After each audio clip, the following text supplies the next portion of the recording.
সহ গ্রেপ্তার এক যুবক। গতকাল গভীর রাতে গোপন সূত্রে খবরের ভিত্তিতে মুর্শিদাবাদের ডোমকল থানার পুলিশ ডোমকল থানার গাবতলা এলাকায় অভিযান চালিয়ে দুটি পিস্তল এবং একটি গুলি সহ ধৃত এক ব্যক্তি যুবক, যার নাম মুজাহিদ মন্ডল বলে জানা যায় পুলিশ সূত্রে। তবে কি কারণে আগ্নেয়াস্ত্র নিয়ে ঘোরাঘুরি করছিল ওই ব্যক্তি, ইতিমধ্যে তদন্ত করেছে পুলিশ।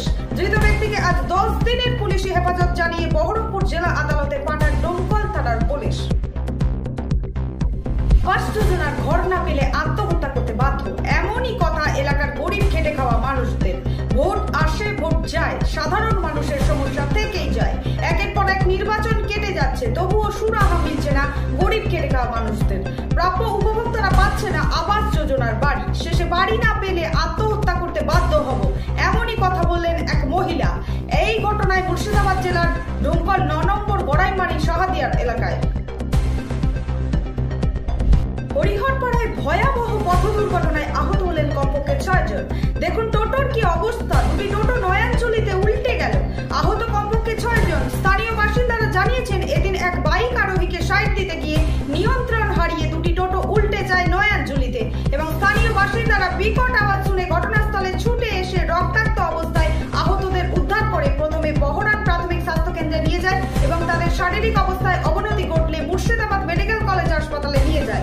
ঘটনাস্থলে পৌঁছায় হরিহরপাড়া থানার পুলিশ। আপনারা সকলেই অবগত আছেন, গত 4 দিন আগে সাগরপাড়ার এক যুবক কেরালায় কাজে গিয়ে মৃত্যু হয়েছিল। তারপরই গত 4 দিন কেটে যায় এবং তারপর আজ মৃতদেহ বাড়িতে পৌঁছায়। মৃতদেহ বাড়িতে পৌঁছাতেই কান্নায় ভেঙে পড়ল পরিবার। এলাকা জুড়ে নেমে আসে শোকের ছায়া। মুর্শিদাবাদের সাগরপাড়া থানার সাহেবনগরের শিলচর এলাকায় মৃত যুবকের নাম সুজন শেখ এবং সংসারের হাল ধরতে বেন রাজ্যে পাড়ি দিয়েছিল যুবক সুজন শেখ। তারপর সেখানে গাছের গুড়ি গায়ে পড়ে মৃত্যু হয় তার মৃতদেহ ইতিমধ্যেই বাড়িতে পৌঁছে দাফন করার বন্দোবস্ত শুরু করেছে মৃতের পরিবার।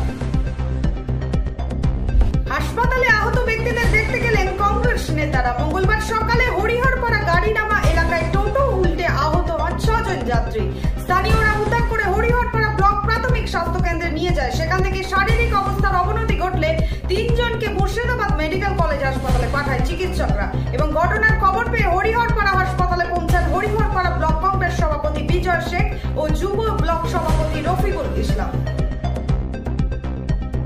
মাধ্যমিক পরীক্ষা চলাকালীন হঠাৎই অসুস্থ হয়ে পড়ে এক ছাত্রী, ফলে হাসপাতালে বসেই মাধ্যমিক পরীক্ষা দেয় সুরাইয়া খাতুন নামের এক ছাত্রী। সে ভগবানগোলা বাহাদুরপুর হাই স্কুলের ছাত্রী। সুরাইয়া খাতুন বাহাদুরপুর হাই স্কুল থেকে এসে ভগবানগোলা নিউ ইন্টিগ্রেটেড গভর্নমেন্ট স্কুলে মাধ্যমিক পরীক্ষা দিচ্ছিল, কিন্তু আজ মঙ্গলবার ইংরেজি পরীক্ষা চলাকালীন হঠাৎই সুরাইয়া খাতুন অসুস্থ হয়ে পড়ে।